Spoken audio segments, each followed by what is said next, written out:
দেশের কিছু ভাই যারা 8 রাকাত তারাবি পড়ে তাদের একটা আকীদা আছে। তারা বলে আল্লাহ আকার, আর আহলুস সুন্নাহ ওয়াল জামাতের আকীদা হচ্ছে আল্লাহ নিরাকার। আপনাদেরকে প্রশ্ন করি, আল্লাহর সময়ের কি অভাব? সময় থেকে কে সৃষ্টি করেছে? এই জন্য আল্লাহ সময় থেকে মুক্ত, আল্লাহ সময়ের সাথে যুক্ত না, যেহেতু তিনি সময় সৃষ্টি করেছেন। রাতকে সৃষ্টি করেছেন, এই জন্য আল্লাহ রাত থেকে মুক্ত। আল্লাহর দিনও যেমন রাতও তেমন সমান। মৃত্যু কে সৃষ্টি করেছে? এই জন্য আল্লাহু লা ইলাহা ইল্লা হুয়াল হাইয়ুল কাইয়্যুম। তিনি সে রব, তিনি ব্যতীত আর কোন রব আমাদের নাই। তিনি চিরঞ্জীব, অর্থাৎ তার কোনো শুরু নেই। শুরু, প্রথম, স্টার্ট কে সৃষ্টি করছে? শেষ কে সৃষ্টি করেছে? এই জন্য শুরু থেকে শেষ সেটা আল্লাহ মুক্ত। এটা অনেক রহস্যের কথা। আপনি এখন এই জন্য নাস্তিকদের সাথে আমাদের দ্বন্দ্ব এখানে। অন্য ধর্মের মানুষ বলে শুরু নাই শেষ নাই, তাহলে সেটা কেমন হবে? শুরু তো হবে। তো খোদার যদি শুরু হয় তাহলে খোদার আগে কে ছিল? প্রশ্ন আসে না? যদি খোদার শেষ হয় তাহলে শেষের পরে কোন খোদা আসবে? আল্লাহু আকবার। না, জোরে বলে। আমাদের দেশের কিছু ভাই যারা 8 রাকাত তারাবি পড়ে তাদের একটা আকীদা আছে। তারা বলে আল্লাহ আকার, আর আহলুস সুন্নাহ ওয়াল জামাতের আকীদা হচ্ছে আল্লাহ নিরাকার। আকার নিরাকারটা আপনাদেরকে বুঝে, সাধারণ মানুষ তো এটা বুঝে না। যারা গ্রামগঞ্জে সাধারণত অনেক কিছু তারা বুঝে না, তারা চিন্তা করে আমি 500 টাকা রুজি করব, সন্ধ্যাকালে বাজার করব, বাচ্চা কাচ্চা নিয়ে খাবে, সকালবেলা আবার কাজের চিন্তা। কথা ঠিক আছে না? তার চিন্তা চেতনা এটা। বাচ্চা কাচ্চার প্রয়োজন মিটাবো বা স্ত্রী সন্তানের প্রয়োজন আছে সেটা মিটাবো, তার এত কিছু ভাবার সময় পায়। খুব মনোযোগ দিবেন, আল্লাহ নিরাকার। এখন নিরাকার আর আকার কি? আমি আপনাদেরকে ছোট্ট করে টিস্যু বক্স দিয়ে বুঝাই। আচ্ছা বলেন, এটার দৈর্ঘ্য প্রস্থ আছে কিনা? দৈর্ঘ্য প্রস্থ যেহেতু আছে তাহলে এটার আকার আছে। কথা বুঝতেছেন আপনারা? একবারে সহজে বুঝাই দিন।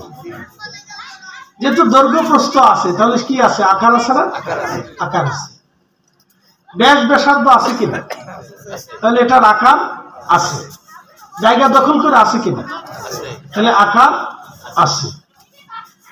সৃষ্টিতে যা কিছু আছে সব কিছুর আকার আছে, আছে না ভাই? আছে। এবং ওজন আছে। সে স্থান দখল করে থাকে, সে সীমাবদ্ধ। সে কি? সীমাবদ্ধ। এই যে আলোটা দেখেন, এই আলোটাও কি? সীমাবদ্ধ। আলো কিন্তু সীমাবদ্ধতা বাহিরে না, আলোর সীমাবদ্ধতা আছে। বাতাসের সীমানা আছে, সীমার বাহিরে নেই, এটাও সীমাবদ্ধতা। তো খুব মনোযোগ দিবেন, একমাত্র আমার রব, আমার আল্লাহ, যিনি স্রষ্টা, তিনি অসীমাবদ্ধ।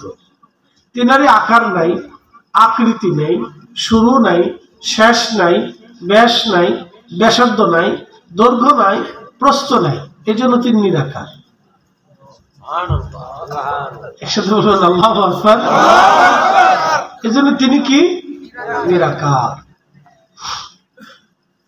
এই জন্য তিনি সে রব যিনি একেবারে বালুকণা থেকে শুরু করে অণু আর বিন্দু, পরমাণু, একবারে সূক্ষ্ম থেকে সূক্ষ্ম সব কিছুর তিনি স্রষ্টা এবং সর্বদ্রষ্টা, সর্বনিয়ন্ত্রক। একটা গাছের পাতার ক্রম কি হবে? ওই পাতাটা কয়টা পোকা তাকে খাবে, কখন খাবে, কতদিন সবুজ থাকবে, কবে শুকিয়ে যাবে, আবার ঝরে পড়বে, পাতাটা কখন অঙ্কুরিত হবে, সে কতটা বড় হবে, কতদিন বেঁচে থাকবে, কতদিন সে গাছের সাথে থাকবে, কোন ছাগলে তাকে খাবে, কোন প্রাণীর সে খাদ্য হবে অথবা না হবে, সব আমার আল্লাহ দেখে। শুধু একটা পাতার কথা বললাম, বাকি সৃষ্টি তো আর আপনি এটা গণে শেষ করতে পারবেন। শুধু একটা পাতার কথা বললাম। আল্লাহ কলম সৃষ্টি করলেন, তো কলমকে আল্লাহ বলেন উক্তু, তুমি লেখো। তো কলম বলি ইয়া রব, কি লিখবো? বলে উক্তু মাকাদিরাল খালক, তুমি সৃষ্টির তাকদীর লেখো।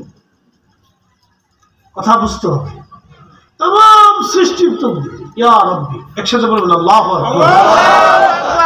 আমরা তার জিকিরে বসি, চারটিখানি কথা রাখি, আপনি সহজভাবে নিলে হবে না।